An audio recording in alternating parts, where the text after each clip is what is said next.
Welcome to Breathe Better with Elizabeth. I'm Elizabeth. Today I want to talk about mucus, everything about mucus, okay? We're going to talk about why you have mucus. We're going to talk about what causes mucus, how to get rid of mucus. And so what I would recommend is that you probably want to write some of this stuff down because there is going to be a lot of information in here, okay? The first thing I want to go over is why we have mucus. So mucus obviously is not necessarily a bad thing for everybody.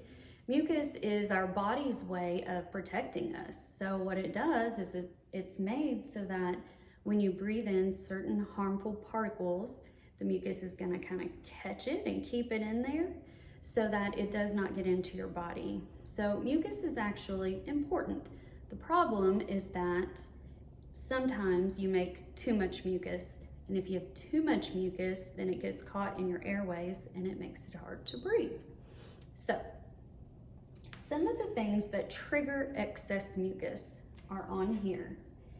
Basically, anything that you're allergic to is going to trigger mucus production. So, if you don't know what you're allergic to, or if you're not allergic to anything, you don't have to worry about that. But if you do have allergies and you're not sure to what they're to, I recommend getting a journal and just starting to document every day, document what you're eating, what you're around, and then document whether or not you've noticed that you're coughing a lot more or producing more mucus. That way you can kind of narrow it down. But on here, I've got some of the most common ones.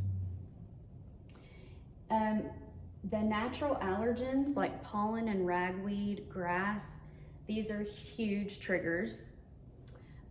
Dairy, so this is any kind of dairy product may trigger excess mucus production. Sugar, and while we're talking about sugar, any kind of refined processed sugar, so any of your baked goods, donuts, stuff like that can cause an increase in mucus production. Gluten is a big one. Gluten can cause inflammation and excess mucus production in many people. So I always recommend that you try to go off of gluten completely for maybe a month just to see if you notice a difference. Not everybody's body reacts that way to gluten. So it's not necessary that you cut it out completely, but I always recommend doing a trial of not eating it so that you can see if it makes you feel any better. Margarine is on here. Processed meat. So basically a lot of processed stuff. And this is because your body, like I said, it produces mucus to help protect you. Everything that's processed uses chemicals, artificial things in it, and your body sees them as foreign and it doesn't like it. So the more processed food you eat, the more inflammation that you're gonna have, and possibly the more mucus you're going to produce. And then the last one that I have on here is just irritants, any kind of inhaled irritant. So that would be smoke. Some people, wood burning fireplace is a big one. It can be air pollution, campfire, various things like that can also trigger excess mucus production. Now on here I have inflammation, and so inflammation is pretty much key in the excess mucus production. So I'm going to show you, this is an airway. I am not an artist. So this is a bronchial tube right here. So just imagine the air is going in or out through this hole right here, okay? Now, when you have inflammation, you have it in your lungs, like you have it anywhere else in your body. The wall that's on the inside here starts to thicken and get really irritated, okay? And then that thickness and irritation is going to cause the mucus production, which is right there. Notice how much smaller the airway is. So I might actually just move this so you can see it a lot better, just for a second. But that's a huge difference in airway, okay? So no wonder when you have excess mucus, no wonder you can't breathe, right? So put this back on here, make sure you can see it all. Sorry, I had it all fixed up, then I messed it up. Okay. So want to try to avoid inflammation above anything else, okay? So there are different things you can do for that. So you can try to avoid extra inflammation by avoiding any of these things that could cause your breathing to worsen. And like I said, what I would do is get a journal. If you don't know what makes things worse in your body, get a journal and just start, well, I say journal, maybe a diary is probably a better word for that. But you just want to start writing down what you eat, how you feel every day, and start to try to track your stuff to see what makes you more short of breath or what makes you have more mucus. So avoid the inflammation if possible. Now, the other thing you can do is try to eat things that are anti-inflammatories. So these are gonna work with your body to decrease inflammation. So there are many of these, and I would recommend Googling them because, I mean, I couldn't fit it all on one board. But some of the big ones are nuts, and that could be peanuts, almonds, walnuts, berries of any kind, olive oil, tomatoes, fatty fish. So that'll be like your tuna, your salmon, mackerel, and then green leafy vegetables.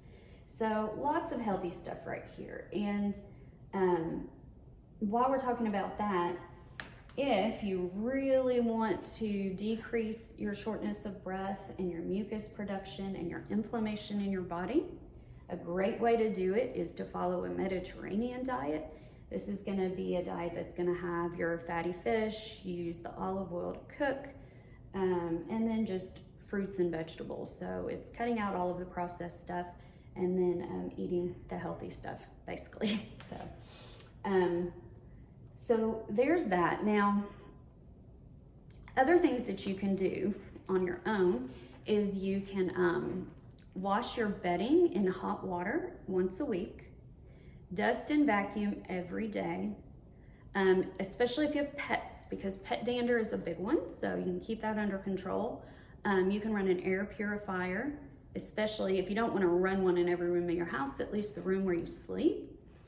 I would recommend trying to sleep without pets in your room just to see if that makes a difference, because a lot of people, it does make a big difference. You could also add special HEPA filters to your house. So you can do that as well to help filter stuff. And then, just try to keep things basically clean and tidy. And a lot of times that will help with the inhaled irritants. And then of course, stay away from smoke, secondhand smoke, even thirdhand smoke, okay? So you really just wanna try to stay away from that. And those are some natural ways that you can kind of avoid triggers. So the last thing that I have over here, I actually decided before I did this video to reach out to all of my Facebook groups. They are filled with people who deal with shortness of breath and different breathing problems every day. And I reached out to them to see what they use that they love to thin mucus, and it makes it easier for them to cough. So I have a bunch of stuff here. Now, I want to tell you that you always want to talk to your doctor before you start taking anything. And also that I'm not promoting any of this stuff. This is literally, these are products that people in my Facebook groups have told me work for them. So I'm gonna hold it up here for you. You do have some products there that are available on Amazon. A lot of these are gonna work on drying up the mucus. So if you take like a decongestant, you need to make sure that you're drinking lots and lots of water, because you do not want to get dehydrated, because then the mucus will get sticky and really hard to get out, okay? So make sure you're staying plenty hydrated if you take any kind of a decongestant. Now, down here, I have some natural things that people suggested. The water, of course, that's actually my suggestion, because that really does help. Honey is really good, especially if you want to heat up some hot tea and add some honey.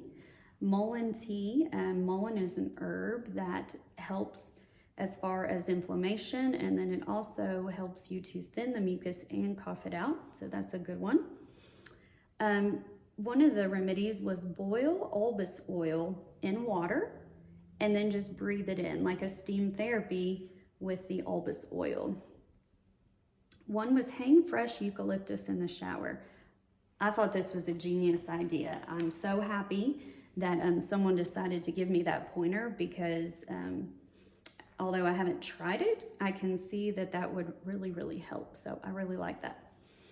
Now down here we have apple cider vinegar and pure ginger root sliced and warmed up and made into sort of like an elixir or a drink. So I thought that was a really good idea also. Now I do have one that I wanted to read for you because it was too much for me to try to put on this board. So you want to write this one down, okay? It's raw ginger root sliced and mixed with honey. So she said to slice thinly about 1 inch worth of the ginger root in 10 ounces of water. You want to boil it for about 5 minutes. Then you want to remove the top and just inhale the steam. You can return the top, let it simmer for about 15 minutes, add honey, and then drink it. So you can both inhale it and drink it, and I thought that sounded like a win-win to me. And then the two other natural things that you can do is you can use something called a flutter valve. They look like this, and you can get these on Amazon. It's actually where I got this one, so you can get them on Amazon. And you can do different settings on here. But what you do essentially is you're gonna breathe into it, and it has something in there that sort of oscillates your chest. That'll sort of help to break mucus up. So I'll show you here. So I'm blowing into it. You wanna make sure that you're not puffing your cheeks out when you blow, because then it's not coming from the right space. You want the vibration to be in your chest and not in your mouth. So you make sure that your jaw is tight here. So I'll do it again. You want to inhale through your nose, then exhale. You want to try to keep your cheeks from moving. It's hard to do, but this helps really, really well. And then the last thing is percussion. So I do have a video on here about percussion and how to do it. So you can look that up. It's breaking up mucus.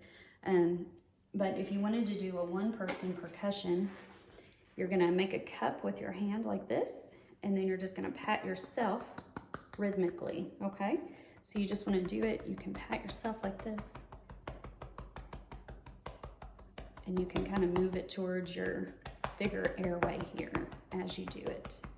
You can even pat your back. So you can do that yourself, okay?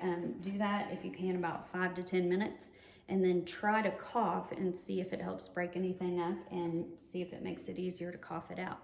If you have any other suggestions for clearing up mucus or making it easier to cough out, post it in the comments so other people can benefit from it, okay? Also, if you like the video, subscribe so that you can get notifications when new videos come out. And then also just hit the like button so that other people can find my videos easier whenever they get on YouTube and look.